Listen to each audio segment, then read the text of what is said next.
ากาศณอาคารเลขที่103หมู่ที่6บ้านสันมณะตำบลแม่เจดีย์อำเภอเวียงป่าเป้าจังหวัดเชียงรายเบอร์โทรติดต่อสอบถามทางสถานีวิทยุแห่งนี้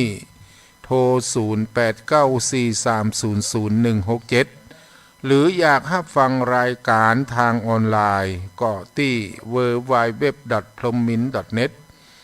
รายการนี้เป็นรายการธรรมะชื่อของรายการว่า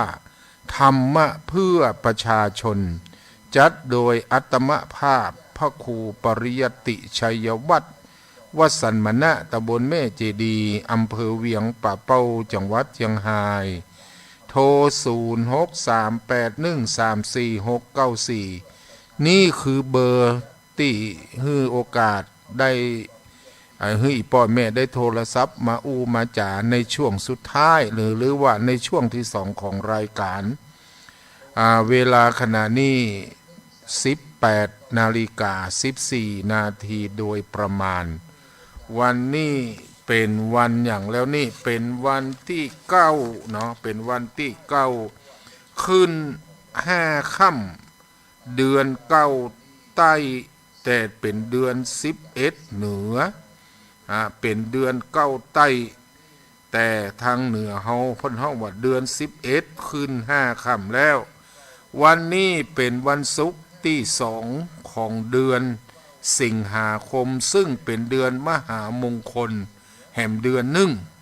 ที่หมู่เฮาทั้งหลายจะได้น้อมระลึกถึง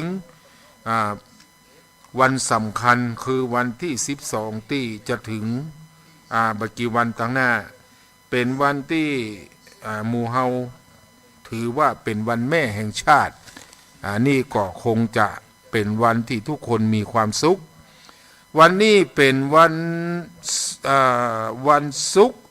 แล้วก็อาจจะมีคำถามว่าตะวาไปไหนดักปิ้ง มีคนโทรศัพท์มาถามว่าพระครูอย่างประจัดวันนี้ก็บัจเจแก้ตัวแต่ความเป็นจริงมันอย่างเนาะมันสุดวิสัยป้อยแม่ตะวานี่ปัญหาก็คือเน็ตที่อาตมาใจอยู่บ่ฮู้เป็นมาหยังมันมีปัญหาตั้งแต่บ่ายโทรศัพท์ก็หมุนเว่นเปิดมาแล้วมันตึงเนี่ยอย่างตึงได้ก็เลยไปฮู้สาเหตุว่าเปิ้นซ่อมกันอย่างสักอย่างเนี่ยก็ทำให้กู้สายโทรศัพท์ในเขตพื้นที่โดยเฉพาะวัดเนี่ยบ่ฮู้ว่าบ้านจะมีปัญหาก็โทรศัพท์พอใจบ่ได้นะจะเนี่ยยังบ่ได้เลยป้อยแม่เฮยอันนี้แหละเพื่อเป็นปัญหาที่อาตมาก็บ่ฮู้ยะจะใดแต่ว่านี่ก็เลยขอครูบา40,000ว่าครูบาผมโทรศัพท์ออกได้แต่ไลน์ผมเนี่ยยังบ่ได้ขอแจ้งไปที่สถานีตัวบอกว่าวันนี้ของงดจัดขอตังโดยรอจัดแทนกำเนอเหตุนั้นในวันนี้ก็ต้องขอสุมาอภัยแจ้งความผิดพลาดที่เกิดขึ้นเมื่อตะวาก็หวังว่าทุกคงจะเข้าใจและหันใจเนาะก่อนที่จะเข้าสู่เนื้อหาสาระเหมือนกับทุกครั้งอาตมาภาพก็ขอสาธุอนุโมทนาขอบคุณไปยังเจ้าของสถานีคุณณัฐวัฒน์พรหมมินทร์คุณทิติรัตน์พรหมมินทร์และก็นายเจผู้ที่คอยดูแลในการจัดรายการทุกครั้งขอบพระคุณไปยังท่านพระครูอภิวัฒนวิกรมหรืออาจารย์บรรยงซึ่งเปิ่นก็จะปาคณะสัทธาญาติโยมไปแอวในเดือนนี้ในวันที่22-23นี่ก็เปิ่นก็ได้ประชาสัมพันธ์อยู่ตลอดเนาะบังเอิญอาตมาบ่สามารถจะไปได้เพราะช่วงนั้นอาจจะได้ไปประชุมที่พุทธมณฑลที่จังหวัดนครปฐมหรือว่าพุทธมณฑลซึ่งเป็นจุดศูนย์รวมที่จะมีกิจกรรมทางศาสนาเนื่องด้วยอาตมาภาพได้มีตำแหน่งเป็นพระปริยตินิเทศประจำอำเภอเวียงป่าเป้าปีหนึ่งเปิ้นก็มีการประชุมครั้งหนึ่งซึ่งในครั้งนี้เปิ้นก็ฮื้อพระปริยตินิเทศทั่วประเทศมีจำนวนเกือบ1,000 รูปได้ประชุมที่พุทธมณฑล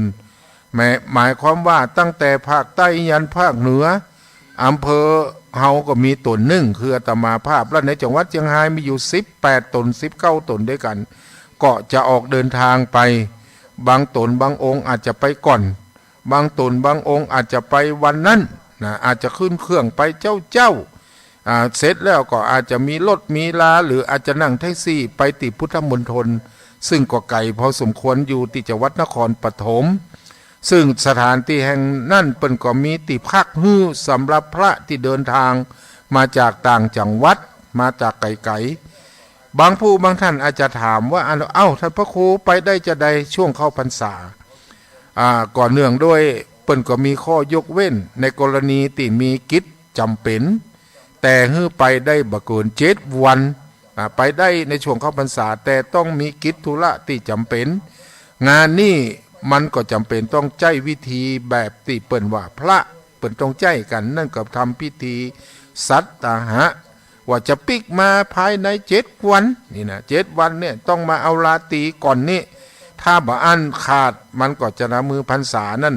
ขาดและบ่สามารถที่จะเนี่ยอย่างได้ถ้าบ่มีพรรษาก็รับกฐินบ่ได้เนี่ยอย่างบ่ได้นะโดยเฉพาะจะเป็นองค์ครองนี่ถือว่ากฐินนั้นใจมันได้อันนั้นมันเป็นเรื่องกับพระธรรมวินัยฉะนั้น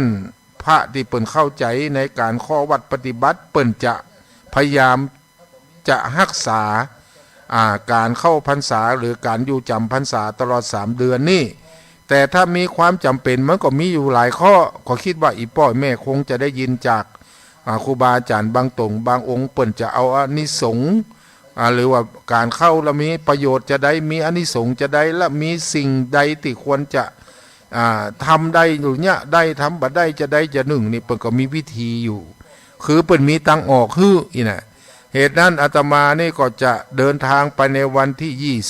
20เมื่อมาไหลพอปฏิทินเนี่ยโอ้คงจะงดให้เหมาะการจัดรายการนี่นะบอกว่าจะได้จัดเพราะว่าวันที่21 22 23นี่อาตมาจะอยู่กรุงเทพพุ่นแหละก็คงจะงดเนอะจะได้งดจะได้จัดอยู่วันที่15 16แห่งกรรมแล้วก็วันที่22 23นี่คงจะต้องงดจัดรายการโดยปริยายเพราะตัวตนอาตมาภาพจะอยู่ที่กรุงเทพก็จะเดินทางกลับวันที่23นั่นน่ะแต่จะกลับเวลาใดก็ยังหูเตื้อพอไปครั้งนี้ก็อยากจะได้ทำประโยชน์หลายๆอย่างคือนอกจากจะไปงานของตัวเองแล้วก็ไปงานในส่วนตัวคือได้ไปหาญาติโยมที่เคยรู้จักมาคุ้นที่จะได้ไปเนื่องด้วยได้นัดหมายกันไว้จะมีเรื่องราวต่างๆโดยเฉพาะของเรื่องกฐินอันนี้ปีนี้วัดสมณะได้กำหนดไว้แล้วตรงกับวันที่9 พฤศจิกายนพุทธศักราช2567วันที่9นึ่งตรงกับวันเสาร์อาจจะมีการทอดกฐินสามัคคีอันนี้ก็จะประชาสัมพันธ์แจ้งไว้เพียงตัวเนาะว่าวัดสมณะมีกฐินแล้วก็เปิ่นได้จองกันเรียบร้อยกำหนดไว้วันที่9 พฤศจิกาพุทธศักราช2567บอกให้กับอีพ่ออีแม่ถ้าใครอยากจะมาร่วมงานทอดกฐินของวัดสมณะในวันที่9ที่ได้ประชาสัมพันธ์ไว้นี่ก็พร้อมที่จะยินดีต้อนรับขับสู้เชิญชวนทุกคนทุกท่านหมายความว่าถ้ามีกฐินอยากจะมาร่วมกับวัดสมณะสักครั้งก็อนุโมทนาสาธุกับคณะสัตยาญาติโยมทุกคนทุกท่านสำหรับเรื่องราวต่างๆที่อาตมาได้ชี้แจงแล้วก็ได้บอกกล่าวกับทุกคนทุกท่านก็คงจะเป็นที่เข้าอกเข้าใจเนาะขออนุโมทนายังบ่แล้วเนาะไปยังเจ้าของสถานีทุกแห่งที่ได้นำรายการนี้ไปออกไปทำให้ทุกคนทุกท่านที่เป็นญาติโยมต่างปุ้นได้ดินได้ฟังน้ำเสียงเรียงปากของพระเจ้าจากเวียงป่าเป้าตัวนี้ก็ขอฝากตัวตนตัวเนอะบ่ได้ฝากละฝากเสียงอันนี้ไว้ตัวจริงบางคนอาจจะเคยหันแล้วบางคนบางท่านอาจจะบ่เคยหันกำเตื้อเพราะอาตมาประเภทนางอายไม่รู้บ่ใครปรากฏโฉมตัวใดแต่ก็ขอใจเสียงอันนี้สื่อให้กับทุกคนทุกท่านได้ยินได้ฟังนั่นก็คือได้ทำหน้าที่ ในวันนี้อาตมาภาพได้นำพุทธภาษิต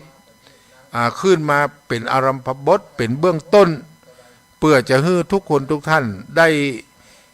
พอที่จะนึกเดาได้ว่าวันนี้ตุเจ้าตัวนี้จะนำมาอย่างมาอู้มาจากับทุกคนทุกท่านก็ขอให้ใจเวลาที่มีเหลืออยู่นี่ให้เป็นประโยชน์สุสังรพเตปัญญังฟังด้วยดีย่อมเกิดปัญญาตมาเชื่อในหลักคำสอนของพุทธเจ้าและภาษิตพุทธภาษิตที่พุทธเจ้าได้ตัดไว้โดยเฉพาะวันนี้ได้นำคำว่าทัทมโนปิโยโหติท่านสาธุชนพุทธบริษัททุกคนทุกท่านพระพุทธศาสนาของเฮานั้นอยู่ได้ด้วยการพึ่งปาอาศัยซึ่งกันและกันเรียกว่าพุทธบริษัทเป็นการฝึกตนให้ละในความเรื่องของความรักความโลภความโกรธความหลงฝึกการมีเมตตากรุณาต่อบุคคลอื่นถ้าวัดที่มีศักยภาพนักนะถ้าอูถึงวัดที่พระสงฆ์องค์เจ้าอยู่ช่วยเหลือวัดที่มีศักยภาพน้อยวัดที่มีศักยภาพน้อยก็พยายามยืนยัดให้ได้โดยตนเองแต่เมื่อเปิ่นได้มีการช่วยเหลือกันโดยวิธีใดวิธีหนึ่งซึ่งอาตมาก็เชื่อว่าถ้าต่างคนต่างช่วยเหลือซึ่งกันและกันทำหน้าที่ของตัวเองให้ดีที่สุดเชื่อเหลือเกินว่าพระพุทธศาสนาก็จะเป็นไปจะอยู่ไปได้แห่งเมินและมีความมั่นคงเจริญรุ่งเรืองต่อไปอย่างบ่มีติสิ้นสุดองค์พระสัมมาสัมพุทธเจ้าสอนการสอนฮื้อเฮาได้ฮื้อตานรักษาศีลเจริญภาวนาการฮื้อตานบัจจัยหน้าที่ของอุบาสกอุบาสิกาต่ออันแม้แต่พระสงฆ์องค์เจ้าหรือว่าหนึ่งในพุทธบริษัทเนี่ยหรือแม้แต่ถึงแบบเขาจะพอว่าบัจจัยนักบวชก็เหมือนนักบวชคือแม่ชีหรือสามเณรน้อยๆถ้าพอมีที่จะแบ่งเวลาให้กับคนอื่นได้ก็ควรที่จะแบ่งปันทำหน้าที่ของตัวเองให้ดีที่สุดโดยจะบัดทำลายความศรัทธาของพ่อแม่พี่น้องที่ได้ทำนุบำรุงได้ฮื้อหมู่เฮาได้มีชีวิตอยู่จนถึงทุกวันนั้นโดยอาศัยข้าวอุ่นแกงห้อนตอนเจ้าทุกวันบางวัดก็บิณฑบาตในช่วงเข้าพรรษาบางวัดเปิ้นก็ส่งบิณโตนี่นะก็แล้วแต่บางตีก็ตกบิณโตมีเนนเอารถไปหับเอาเป็นบ้านอันนี้ก็เป็นวิธีการอย่างหนึ่งและเป็นวิถีชีวิตที่เจ้าเหนือเฮาก็จะฮู้กันดีเฮาบ่ได้ว่าบางวัดก็บ่มีพระเนนนักเนาะเพราะว่าเฮาฮู้กันอยู่ว่าวัดในภาคเหนือเฮานี่น้อยนักจะมีวัดพระนักหลายตนหลายองค์บางวัดก็มีตนเดียวตุลุงก็คนเดียวมีเป็นตุลุงก็นั่นน่ะตนนั่นน่ะมีตุเจ้าตนนั่นน่ะตุเจ้าก็เป็นได้ทั้งเนนอีโลเป็นได้ขยม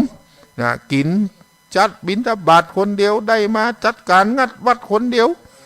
เพียววัดเพียววาบางวัดบางแห่งโอ้มันน่าเชื่อวัดจนเพราะว่ามีติเพียวอีน่ะเปิ้นก็ขยันมันเพียรดูแลศาสนสถานต่างๆจะเป็นโบสถ์เป็นวิหารเป็นลานเจดีย์ก็ลานตามลานหน้าวัดในวัดเนาะก็ทำความสะอาดรักษาดูแลให้เกิดความเป็นระเบียบเรียบร้อยอันนี้มันก็เป็นสิ่งที่น่าประพฤติปฏิบัติเป็นอย่างยิ่งโดยเฉพาะพระสงฆ์องค์เนนถ้าอยู่ไหนก็ตามมีความขยันหมั่นเพียรหู้จักปัดปวดหรือว่าทำสิ่งที่มันดีมันงามให้เกิดขึ้นภายในวัดจะเป็นการฮื้อด้วยการอย่างฮื้อหัวข้อธรรมะหรือว่าฮื้อโอกาสได้แสดงเรื่องราวต่างๆที่เป็นประโยชน์อย่างยิ่งเพราะว่าพระสงฆ์เฮาแต่ละตนแต่ละองค์หรือว่าตุเจ้าเฮาเนาะมีความหู้ความสามารถบ่เหมือนกันบ่เท่ากันบางตนก็เก่งสร้างวัดสร้างวาเหมือนกับวัดหลายๆวัดที่เขามีชื่อมีเสียงเนาะแปลงแล้วแปลงแฮมแปลงจนเพราะว่าบ่ฮู้จะแปลงตะใดแปลงอันนี้แล้วอาหารมันเก่าน้อยมองสักน้อยบ่บูรณะหรือไม่แปลงไม่นะ แต่บางวัดเนี่ยปะโถจัวจะแพงมาอย่างแต่ละอย่างเซ็ตพอแล้วพอแหมกึดแล้วกึดแหมแปลงไปแล้วก็กลัวมันบ่แล้วหรือบางวัดแปลงก็หันไปได้ก็ยังเก่าอีนะเหตุนั้นก็อยู่ที่ความสามารถอยู่ที่แรงศรัทธาญาติโยมพอบางทีศรัทธาญาติโยมเปิ่นก็ไปเลือกเอาวัดที่มันดังๆนะวัดที่เปิ่นมีชื่อมีเสียงนี่โอ้หอมต่อใดก็หอมได้แต่สำหรับจะมาหอมวัดที่เป็นวัดเหมือนกันวัดน้อยๆก็บ่ค่อยมีนะหอมกันนะแต่หอมเป็นหลัก10หลัก20นี่แน่แต่บางที่บางแห่งนี่เป็นหลัก4หลัก5หลักพันหลักหมื่นหลักล้านหลักแสนบางวัดมีเงินจุดเพราะว่าใจเอาไปจ่ายวันละล้านก็บ่หมด แต่บางวัดนี่โหจะจ่ายอย่างแต่ละบาทแต่ละสตังค์ที่อู้อย่างนี่ก็บ่อยากจะอีป้อยแม่คิดว่าทุกเจ้าอู้เล่นนี่อุแต่นะอุแต่เพราะว่ามันมีสิ่งที่เขาจะต้องฮื้อความเข้าใจซึ่งกันและกันนะจะได้ก็ตามในวันนี้อาตมาจะมีกรรมหนึ่งซึ่งอาตมาประทับใจเป็นกรรมของผู้ที่ฮู้เปิ้นได้กล่าวไว้ว่ามือที่คว่ำลงมายิบยินฮื้อย่อมอยู่สูงกว่ามือที่หงายเพื่อรอรับองค์สมเด็จพระสัมมาสัมพุทธเจ้าก็ตรัสว่าทะมโนปิโยโหติทะมโนปิโยโหติแปลว่าผู้ฮื้อย่อมเป็นที่ฮักแต่ก็อย่าลืมว่าอานิสงส์ทานแม้เป็นของดีแต่การปฏิบัติธรรมนั้นยังมีการดีกว่าการฮื้อสิ่งของต่างๆนั่นก็คือการปฏิบัติตามธรรมะซึ่งเลิศประเสริฐกว่าเฮาจึงพร้อมจึงควรที่จะฮื้อครบโดยเฉพาะเปิ้นว่าครบเรื่องของการฮื้อ3ประการก็คือฮื้อได้การฮื้อทานฮื้อมีการรักษาศีลฮื้อมีการเจริญเมตตาภาวนาอานิสงส์ของทานโดยเฉพาะการฮื้อทานถ้าเกิดใหม่เปิ้นบอกว่านะอานิสงส์ติดทานศีลภาวนาตะกี้เนี่ยอานิสงส์ของทานถ้าเกิดใหม่ท่านจะร่ำรวยอานิสงส์ของการรักษาศีลเกิดมาจะมีรูปหน้าตาดีรูปสวยมีจิตใจที่ดีงามอานิสงส์คนที่ชอบเจริญจิตภาวนาถ้าเกิดมาใหม่ท่านจะเป็นผู้มีปัญญาเฉลียวฉลาดตันคนนะจะมีรูปชมนมพันธุ์ดีคนใดก็ตามเปิดเกิดมาอย่างมีความเป็นอยู่ที่ดีเกิดมาก็พ่อแม่ก็ร่ำก็รวยนะบ่ปอหน้าตาลอเหลาเอาการสาวก็งามโอ้ปมมีติเนาะนอกจากนั้นยังปอยังเป็นคนมีความรู้ฉลาดเฉลียวลักแหลมเนี่ยเป็นเพราะมันหยังเนี่ยเป็นเพราะว่าเปิ้นเคยฮื้อทานรักษาศีลเจริญเมตตาภาวนาถ้าทุกคนบอกว่าไผนะบอกว่าปออุ้ยแม่อุ้ยพระสงฆ์องค์เน้นเนาะพุทธบริษัทเฮาทั้งหมดนี่นะฮู้จักช่วยเหลือเกื้อกูลกันช่วยเหลือซึ่งกันและกันมันบ่เฉพาะแต่ในสังคมนั่นจะมีความสุขก็จะทำให้ประเทศชาติบ้านเมืองศาสนาของเฮาเจริญมั่นคงต่อไปโดยเฉพาะถ้าเฮาตัดความหันแก่ตัวตามความหันแก่ตัวออกไปมันนักเต่าที่จะนักใดสละประโยชน์ส่วนน้อยของตัวเองเพื่อประโยชน์ส่วนใหญ่ของบ้านของเมืองก็จะช่วยให้ประเทศชาติมั่นคงถาวรไปชั่วกาลละนานฉะนั้นการให้ความสุขก็เป็นสิ่งที่หมู่เฮาต้องคำนึงถึงโดยเฉพาะความสุขทางใจตะกี้เฮาฮื้อทานแต่ไปเฮาจะฮื้อความสุขทางใจการฮื้อความสุขทางใจทั้งผู้ฮื้อและผู้รับความสุขของผู้รับคือความยินดีที่ได้รับสิ่งที่มอบฮื้อในคณะผู้ที่ฮื้อนั่นสุขใจที่ได้ช่วยเหลือและแบ่งเบาความทุกข์ยากของเปิ้นมนุษย์ด้วยกันการฮื้อที่ปราศจากเงื่อนไขเป็นการที่ฮื้อเป็นการฮื้อที่ทำฮื้อทั้งผู้ฮื้อและผู้รับมีความสุขฮื้อโดยบ่หวังสิ่งตอบแทนฮื้อโดยความเต็มอกเต็มใจเปลี่ยมไปด้วยเมตตาจิต บ่รู้สึกเสียดายหรืออารมณ์อะไรในวัตถุสิ่งของที่ฮื้อไปแล้วนั่นและการฮื้อได้รับสิ่งตอบแทนกลับคืนมานั้นเป็นเพียงผลพลอยได้จากการฮื้อเช่นการได้รับการฮื้อของขวัญวันปีใหม่ซึ่งเฮามักจะได้รับของขวัญกลับคืนมาอย่างเดียวกันแต่ขอฮื้อว่าฮื้ออย่างใดก็ตามอย่าได้หวังผลการรับมาตอบแทนมันก็มีเรื่องตลกเนาะบางทีจับของขวัญกันโอ้เฮาใส่ไปจะนักฮิโลได้ของมาคุ้มลงทุนไปจะนักเป็นหลายร้อยคนได้มานี่ร้อยก็บ่ถึงนี่นะหรือราคาร้อยไปโอ้มันผสมเนาะนี่นะมันก็เป็นเรื่องที่เกิดขึ้นได้เนาะเป็นที่เกิดขึ้นได้ฉะนั้นท่านสาธุชนทั้งหลายการฮื้อเนี่ยที่อาตมาได้นำมาก็คือเฮาอู้กันฮื้อวัตถุสิ่งของก็ดีอย่างก็ดีเนี่ยแน่นอนเนาะเฮาหันผลอยู่ว่าได้รับนั่นก็ยอมจะมีความสุขใจที่จะเกิดขึ้นพระสัมมาสัมพุทธเจ้าเป็นแบบอย่างที่ดีที่สุดเป็นตัวอย่างที่ประเสริฐเลิศยิ่งกว่าผู้ใดถึงหมดในโลกการฮื้อของพุทธองค์นั้นก็คือในเรื่องการเสียสละประโยชน์ความสุขส่วนตัวของพระองค์เพื่อไปแสวงหาความจริงสิ่งที่เป็นประโยชน์เป็นความสุขแก่คนอื่นการออกบวชของพระพุทธเจ้าเป็นการเสด็จออกมหาพิเนศกรมคือการเสด็จออกเพื่อคุณอันยิ่งใหญ่พระองค์ทรงศึกษาและบำเพ็ญความเพียรด้วยความลำ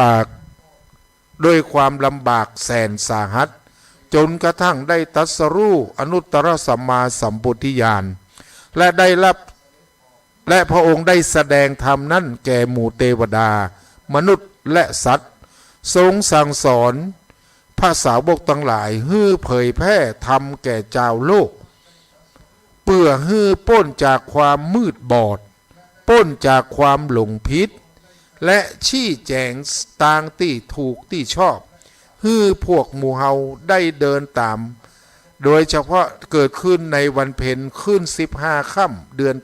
8พระพุทธเจ้าหรือพระสัมมาสัมพุทธเจ้าได้ตรัสกับบรรดาพระสาวกที่ได้รับการได้ฟังพระธรรมคำสอนจนได้เป็นพระอรหันต์ได้ตรัสบอกกับพระสาวกทั้งหลายว่าดูก่อนภิกษุทั้งหลายพวกเธอจงเที่ยวจาริกไป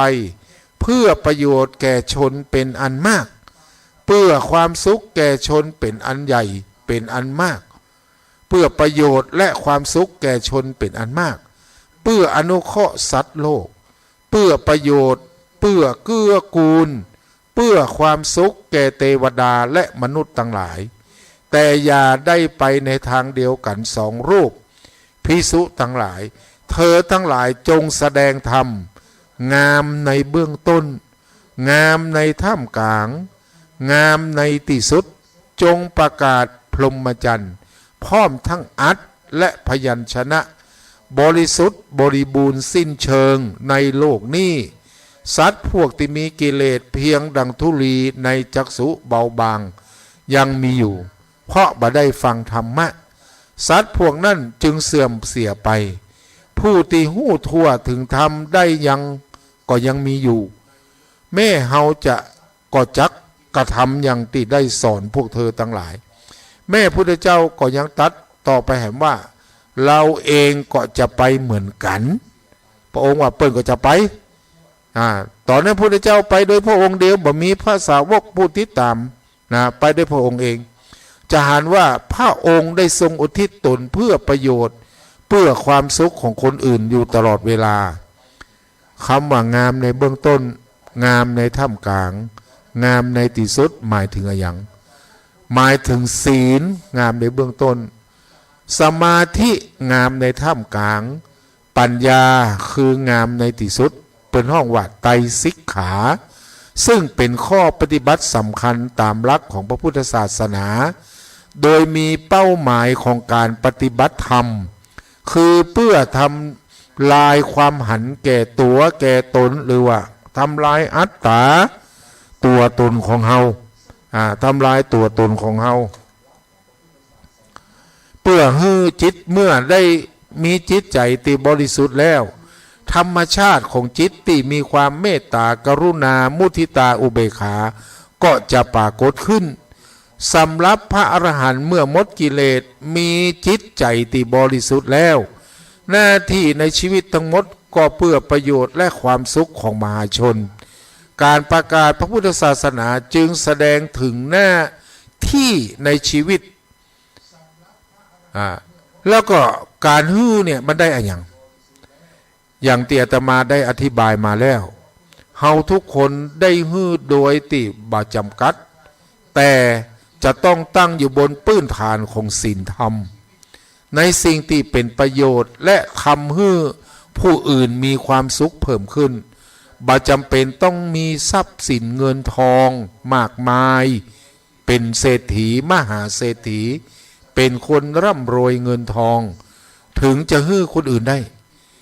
แต่เพียงแค่เฮามีเจตนาที่ดีและบริสุทธิ์ใจที่จะให้ตามกำลังของเฮาทุกคนก็สามารถเป็นผู้ให้ได้หมดประเภทของทานที่ควรให้ในทางพระพุทธศาสนามีอยู่4ประการด้วยกันมี4ประการ1อามิสทานคือการให้วัตถุสิ่งของพระพุทธเจ้าตรัสว่าข้าวอาหารและน้ำเป็นทรัพย์โดยปรมัตถ์สิ่งอื่นเป็นทรัพย์โดยบัญญัติเพราะเกิดจากการสมมุติของคนที่ทำให้เกิดความจำเป็นเช่นเงินทองเพชรพลอยกินมาได้และบ่มีประโยชน์อภัยทานคือการยกโทษด้วยการพยายามอาฆาตจองเวรเป็นทานที่ฮื้อได้ยากที่สุดโดยเฉพาะการฮื้ออภัยคนที่มีความคับแค้นใจกับเฮาหรือผู้ที่ทำร้ายยังตัวตนเฮาอย่างสาหัส3วิทยาทานคือการฮื้อความรู้ว่าทั่วไปโดยเฉพาะความรู้แก่คนทั้งหลายจะเป็นความรู้เกี่ยวกับการประกอบอาชีพประกอบกิจกรรมที่เป็นประโยชน์ที่ฮื้อได้มาซึ่งเงินและทองเช่นการฮื้อวิชาความรู้กับลูกศิษย์ลูกหาเลยแล้วกันเนาะวิชาการต่างๆที่ใจประกอบกิจทั่วไปในการใช้ชีวิตของความเป็นมนุษย์เช่นวิชาขีดเขียนต่างๆสอนวาดรูปสอนว่ายน้ำสอนหู้นั่นหู้นี่หรือว่าการประกอบอาชีพนั่นอาชีพนี่จะเป็นการทำมาหากินหรือการเสาะหรือการทำกินเสาะว่าหากินนะอย่างคนที่เป็นจะบอกคนไปเสาะเฮ็ดอีกเนาะแบบการเสาะเฮ็ดนี่ก็ต้องมีอย่างด้วยต้องมีวิชาเหมือนกันคนที่จะไปเสาะเฮ็ดถ้ามีวิชานี่แทบจะไม่ได้สักดอกหมายความว่าถ้าไปเสาะเฮ็ดเนี่ยสมมติจะไปเสาะเฮ็ดทอบเนี่ยเขาต้องเคียมอย่างไปนะก็ต้องมีตะขอดินที่มันจะอยู่ถ้าเป็นดินที่ถูกไฟต้นไม้ถูกเผาใบไม้ถูกเผานี่มันย่อมจะเกิดแต่ต้องใช้ความอดทนอดกั้นแต่ต้องระมัดระวังตัวเพราะในสัตว์ย่อมมีสัตว์พิษเช่นแมงป่องจักเข็บแมงป่องงูพ่องนี่นะเราก็ต้องศึกษาสภาพแวดล้อมทำความเข้าใจเห็ดมันจะลอยอยู่ต่ำมันเหมือนกับออกมาเป็นจีเป็นหน่วยแกนใหญ่ๆไม่ใช่มันอยู่ในดินต้องไปขอเอาถ้าเสาะตังเห็ดลมเหรอหรือเห็ดดานเป็นห้องเหมือนกันเนาะถ้าแล้วต่อมาไปปะใส่ถามมาเปิ่นเอาเห็ดมาขายเขาว่าเห็ดลมตัวใดนี่มีเลยเห็ดลมคือเห็ดอย่างเจ้าวะเขาว่าเห็ดเนี่ยกะเห็ดดานกับเจ้าอีวะเป็นห้องเห็ดดานปะตั้งเจห่มบางเหนือปะแต่บ้านเฮาห้องเห็ดลมกันเนาะมันก็ห้องหลายอย่างประเดี๋ยวนี้ฮู้กันนะถ้าเป็นอีสานเห็ดไข่อีวะอีสานเป็นก็ห้องไปแหมยังแต่ละภาคแต่พื้นที่ก็ห้องเหมือนกันประเดี๋ยวนี้ก็เห็ดออกละเห็ดแดงเห็ดตะมงกงเห็ดไข่ห่านก็เริ่มออกละเห็ดทอมนี่คงเมียมดฤดูมัน เห็ดลมเห็ดดานเนาะเห็ดดำเห็ดแดงเห็ดเฟืองเห็ดอย่างบอกว่าออกในแพะในป่าเห็ดอย่างก็เห็ดพึ่งอีนะบางอย่างเขาก็บอกเคยหันกับเตื้อเคยไปซื้อมาให้ตั้งบ้านเนี้ยอยู่บักก้าบางอย่างเขาบอกเคยหันเขาก็บักก้าซื้อพ่อแม่เป็นมันแบบมีตั้งบ้านเขาแต่บ้านอื่นเป็นว่ากินได้อีนะเขาก็บักมันก็บักก้าเหมือนกันแต่ปกติมีวิธีวันนั้นอู้ถึงการเบื่อเห็ดอู้เรื่องเห็ดเห็นสักหน่อยก่อนช่วงนี้เห็ดกำลังออกแม่อย่างก็ถ้าจำประพิษก็เหมือนจำเป็นแม่สายฝนเนาะหรือว่าแม่สายฝนก็หาถ้าจำพิษก็ขออภัยเนอะแม่สายฝนก็ว่าแม่สายอย่างนี้บอกเขาว่าเฮ็ดเบื่อนี่นะนี่นะท่านเปิ้นบอกว่าถ้าเขาจะแกงเฮ็ดคือเอาข้าวสารใส่เนอะถ้าข้าวสารมันเศร้าแล่เฮ็ดเบื่ออีหลูกว่านะถ้ามันบะเศร้าบะแล่ยังเหมือนเดิมนั่นเป็นเฮ็ดกินได้อีหลูกมันก็เป็นวิธีอย่างหนึ่งคนสมัยก่อนเปิ้นห้องว่าเฮ็ดเบื่อคือเฮ็ดปีน้องมาหลายบางทีมันก็ออกเห็นนะบางอย่างมันเหมือนกันขนาดโดยเฉพาะเฮ็ดไข่ห่านหรือเฮ็ดอันไข่เหลืองหรือไข่ห่านเนี่ยที่เป็นว่ากันเนาะมันจะมีเฮ็ดบางอย่างมันใกล้กันนะคล้ายๆกันคนที่บ่ฮู้เอามาแกงก็เสียชีวิตหรือว่าสูญเสียคนในชุมชนนั้นมามากหน้าหลายตาฉะนั้นเป็นว่าต้องระมัดระวังนะตอนนี้เข้าเฮ็ดอย่างฝนก็ตกดีแต่เนาะ3-4 วันก่อนพอมันตึงเอาตึงวันเสียบอกว่าตีไหนโทรไปตั้งใดฝนก็ตกวันนี้บ่มีนะวันนี้น้อยแต่เจ้าไปธุระหันตกตีอำเภอไม่สวยนะตกว่ะ ตั้งปุ่นตกแต่บ้านเฮาก็บ่ฮู้ว่าจะตกก็พระเจ้าตะมาไปทำธุระแล้วก็ปิกมาก็นั่งรถปิกฝนก็ตกก็ปอนักนะไปสักบุษกรรมมันก็ยั่งอันนี้ก็คือเรื่องฝนฟ้าอากาศเนาะแต่ละท้องถิ่นมันเหมือนกันบางทีเฮาตกขนาดบ้านปุ่นเบาตกก็ท่านอีนะบัดตกสักน้อยแต่บ้านเฮาตกบะแม่แต่ในพื้นที่เวียงป่าเป้าแต่ในตำบลเดียวกันนี่บางทีแม่ขจานบะตกสัมมนาตกนะบางทีแม่ขจานตกบะถนนรถแต่แม่สมณะมีอย่างเนี่ยบางทีปังเงี้ยตกขนาดสมณะบะตกนะมันมีอย่างอีตั้งใต้มาตั้งเหนือก็แล้วแต่นะมันถึงบางทีมันก็เว้นเป็นบางจุดบางแห่งอันนี้ก็คือเกี่ยวกับสิ่งที่เฮาได้อธิบายเพิ่มเติมจะว่านอกเรื่องก็ได้แต่มันก็เป็นความหู้ที่เฮาควรที่จะบอกแก่กันโดยเฉพาะแต่ว่าไม่มีการประชุมตีบ้านตีวัดสมณะเฮาก็ถือโอกาสได้นำคลิปตีมีกล้องแกล้งคอนเซนเตอร์มันโทรศัพท์ไปขอยืมตังค์ป่อเสียงก็เหมือนเสียงลูกสาวนั่นเนาะ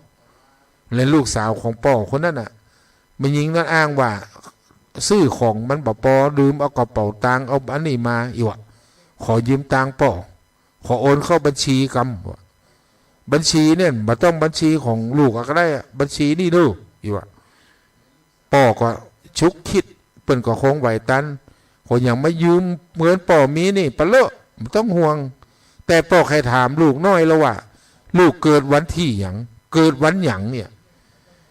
ลูกคนนั่นที่อ้างเป็นลูกเนี่ยเลี้ยงไปเลี้ยงมาป่อบอกไว้ใจอย่างนั้นอย่างอี้เหมือนกับสนิทสนมป่อปกติย้อมเปลี่ยนเรื่องแต่ไม่ยิงคนนั่นที่โทรมาจุบยอมตอบว่าเกิดวันมะหยังเกิดวันติดวันจันทร์บอกบ่เลยถ้ามันบ่ใจลูกแต่เนาะ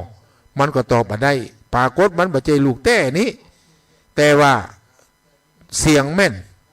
นะเสียงแม่นกูยังแม่แต่บางทีโทรไลน์หน้าตาของลูกตัวเก่านั่นแหละแต่จะนับได้นับเจือปะอุ้ยไม่อุ้ยที่ฟังรายการนี้ระมัดระวังเนอะไผ่จะมาอย่างใดก็ต้องระมัดระวังอย่างน้อยก็มีคนหับหู้หับทราบถ้าเฮาเสียไปแล้วมันเอาคืนยากไอ้มูนี่เก่งนะเสียงคือลูกสาวในที่สุดปอลุงคนนั้นก็คงบ่โอนน่ะเพราะถามวันเกิดแล้วลูกเกิดวันแบบหยัง ป่อก็ถามไปเลยนะอย่าเอายังบ่ตอบมา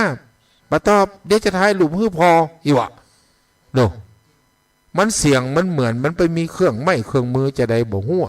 ไปลักเอาเสียงลูกเสียงเต้ามาโทรศัพท์หาป่อหาแม่มันจะต้องมีวิธีเทคนิคเราพอเหยไม่เหยจะไปนึกว่าเสียงลูกเขาแต่ทำไมถึงมันเป็นอย่างอี้อันนี้ต้องระมัดระวังโลกมันเจริญปะอุ้ยไม่อุ้ยต้องตันกับเหตุกับการกับเป็นทุกสิ่งทุกอย่างเนอะต่อไปแหมข้อเป็นข้อที่ 4คือธรรมทานคือการฮื้อความหู้ต่างธรรมโดยเฉพาะความหู้ต่างพระพุทธศาสนา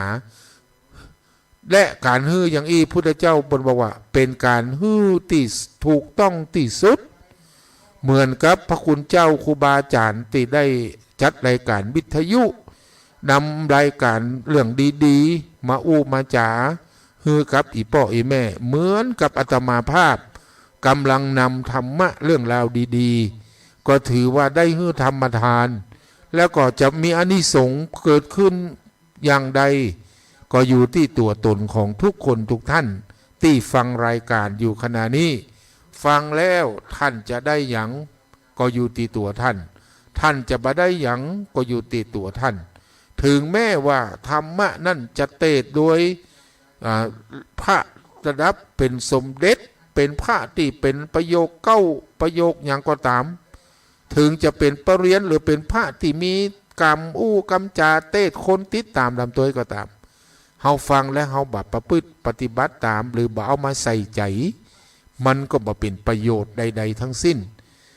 ฟังมาตั้งแต่ 4-5 ปีจนวิทยุปลุไปเป็นเครื่องก็ลองมาถามตัวเก่าว่าเฮาได้อย่างพ่องจากการฟังธรรมะจะไปนับได้โทษตุเจ้าโทษตัวเก่าเหี่ยก่อนฟังแล้วเฮาออกมาบ่เอามาปฏิบัติมันจะได้เหมือนหยังเนาะฟังเฉยๆฟังคือมันม่วนไปเป็นวันๆมันก็ได้แต่อันน่ะมันได้แต่ความม่วนแต่ความหู้ความเข้าใจหลักการประพฤติปฏิบัติเฮาบ่มีเปิ้นฟังโดยต้องพิจารณาโดยอย่างอาตมาขอบอกกับอีพ่ออีแม่ว่าก่อนรับก่อนนอนจะไปลืมไหว้พระสวดมนต์เน้อไหว้พระแล้วสวดมนต์แล้วนั่งสมาธิเหี่ยกามอีแน่ลองยะพอเตอะแล้วอีพ่อแม่จะฮู้ว่าการที่นั่งสมาธิปฏิบัติธรรมอย่างเอี้ยมันมีผลดีขนาดไหนแต่ประโยชน์ที่เกิดขึ้นบอกว่าหาค่าบ่ได้ก็แล้วกันเนาะปอเนาะแม่เนาะก็จะหันได้ว่ามีถึง3 ใน 4ประเภทของการฮื้อตานที่เฮาสามารถทำได้โดยบ่จำเป็นต้องใช้เงินใช้ทองแต่ใช้จิตใจที่ดีงามบ่มีพยาบาทในการทำนั่นคืออภัยทานวิทยาทานและธรรมทานจริงๆแล้วทุกประเภทของทานนั้นมีประโยชน์และช่วยก้ำจุนชีวิตคนช่วยให้คนมีที่พึ่งอาศัยในชาตินี้แต่ธรรมทานนั้นถือว่าเป็นเลิศที่สุดเพราะช่วยให้เขาฮู้จักพึ่งตัวเก่าได้ต่อไปทั้งชาตินี้และชาติหน้าตัวส่วนอภัยทานนั้นทำได้ยากแต่ในการทำเรื่องนี้ในทานประเภทนี้ถือว่ามีผลสูงบ่ใจน้อยเพราะตัวผู้ฮื้อต้องมีเจตนาที่จะฮื้อด้วยความบริสุทธิ์ซึ่งเจตนานั้นต้องมีพร้อมทั้ง3 ระยะ3 ระยะด้วยกันนั่นก็คือระยะก่อนฮื้อตาลระยะที่กำลังฮื้อตาลและระยะหลังการฮื้อตาลทั้ง3 ระยะที่ได้เกิดมาก็คือก่อนฮื้อกำลังฮื้อและหลังการฮื้อเป็นต้องใช้เวลาที่จะต้องทำจิตใจให้บริสุทธิ์ร่าเริงและยินดีในทานที่ให้ไปโดยคิดว่าตัวผู้รับเองก็คงจะมีความสุขจากทานที่เฮาได้ให้ได้สละได้ให้ไปลักษณะของการเป็นผู้ให้ที่ดีนะการให้คือสิ่งที่กำลังบ่งบอกถึงความมีน้ำจิตน้ำใจต่อเพื่อนมนุษย์บอกว่าการฮื้อนั่นจะเป็นรูปแบบใดก็ตามลองมองย้อนกลับมาที่ตัวเฮาเพราะว่าเฮาได้เป็นผู้ฮื้อที่ดีหรือบดีอย่างใด การเป็นผู้ฮื้อตีดีหนึ่งฮื้อด้วยความปรารถนาดีก่อหมายความว่าหนึ่งการที่เป็นผู้ฮื้อตีดีเฮามีข้อสมบัติดังต่อไปนี้ก่อหนึ่งฮื้อด้วยความปรารถนาดี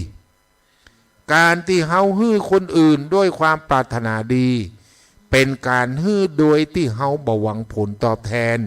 จากสิ่งที่เฮาได้กระทำไปหรือจากสิ่งที่เฮาได้ฮื้อ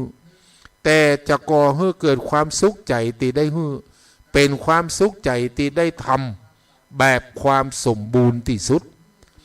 สองฮื้อในสิ่งที่ดีการฮื้อในสิ่งที่ดีนั่นก็หมายถึงการฮื้อสิ่งที่เป็นประโยชน์ต่อคนรับเช่นฮื้อความฮู้ฮื้อกำลังใจหรือได้ฮื้อโอกาสและการฮื้ออภัยสามได้ฮื้อสิ่งที่เฮาสามารถฮื้อได้การฮื้อในข้อนี้ต้องบอกก่อนเลยว่าเฮาสามารถฮื้อได้ทุกอย่างที่เฮาอยากจะฮื้อแต่ต้องบัดทำฮื้อตัวเก่าลำบากเพราะถ้าเฮาฮื้อโดยตีตัวเฮาก็ลำบากความสุขที่ตั้งใจไว้หวังว่าจะได้จากการฮื้อก็จะบังเกิดแถมได้รับความทุกข์กลับมาแห่งตัวเพราะฉะนั้นก่อนที่จะมอบน้ำใจฮื้อกับไผก็ควรประมาณตัวเก่าเหี่ยก่อน4ฮื้อโดยที่เฮาสามารถที่เฮาสบายใจแน่นอนว่าการฮื้อต้องมาจากความสบายใจของเฮาเองโดยที่เฮาบ่ได้ฮื้อเพราะความฝืนอกฝืนใจหรือฮื้อด้วยความบ่เต็มอกเต็มใจเพราะถ้าเป็นอย่างอี้แล้วเฮาจะบ่ได้อันอย่างจากการฮื้อเลยแม้แต่น้อยเดียวแม้แต่ความสุขหรือความสบายใจที่เฮาหวังจะได้กลับมาก็จะบ่มีอย่างที่ดีเกิดขึ้นห้าฮื้ออภัยเป็นการที่ฮื้อที่ภัยหลายๆคนอาจพอว่าทำได้ยากขนาดเพราะเมื่อไฟแห่งความโกรธมันเผาจิตใจเฮาอยู่เฮาก็จะพอบาหันกรรมบ่ฮื้ออภัยลองตั้งสติแล้วยุดเติมเชื่อเพลิงฮื้อความโกรธความหนอกความโกรธเพราะนอกจากจะทำให้เฮาบ่มีความสุขแล้วความโกรธนั่นยังบั่นทอนจิตใจเฮาฮื้อมันแย่ฮื้อมันต่ำลงไปหากว่าเฮาฮู้จักการฮื้ออภัยได้เนี่ยเอ้ยแม่เอ๋ยก็จะมีความสุขกับชีวิตมากขึ้นกว่าเดิมเพราะและโดยเฉพาะยิ่งเฮามีความมุ่งมั่นรักษาศีลเป็นพื้นฐานและทุกสิ่งทุกอย่างที่มันจะตวยมาก็คือเรื่องว่าการฮื้อตานมันก็จะตวยไปก็จะเกิดความเปลี่ยนแปลงเกิดขึ้นในสังคมจะเกิดพลังแห่งความสร้างสรรค์พลังที่จะรวมกันผลักดันสังคมที่ดีงามให้เกิดขึ้นเพราะจะนำมาซึ่งความสุขสู่เปื่อนมนุษย์ในสังคมวงกว้างยังความสันติสุขให้เกิดขึ้นกับคนในโลกฉะนั้นที่อาตมาได้นำเรื่องการฮื้อมาในวันนี้เพราะว่าในสังคมปัจจุบันคนเฮาเริ่มหันแก่ตัวหันแก่ได้หันแก่กินบ่ได้คำนึงหัวอกเปิ่นหัวอกเฮาถ้าเป็นประโยชน์พึงเอาโดยที่ไม่ได้คำนึงว่าที่เฮาเนี่ยมันถูกหรือว่ามันผิดอาตมาภาพได้อู้กับคณะสถาบ้านสัมมณะเมื่อตะวาวันซืนว่ามันมีเรื่องบางสิ่งบางอย่างที่กำลังเกิดขึ้นในสังคมนั่นก็สมมุติว่ามีงานโดยเฉพาะงานที่น่าหันใจที่สุดนั่นก็คืองานขาวดำหรืองานศพเมื่อมีศพโดยเฉพาะเมืองเหนือเฮาก็จะมีการตั้งบำเพ็ญกุศลศพแต่ละคืน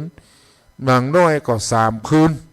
ถ้าบัดแต้มว่าก็คืน2 คืนถ้าเกิดมีความจำเป็นต้องรีบเผารีบชาปนกิจก็ต้องรีบแต่คณะที่ศพตั้งจะอยู่ที่บ้านก็ตามอยู่ที่วัดวาอารามก็ตาม จะมีคนที่เริ่มใจความบ่ถูกต้อง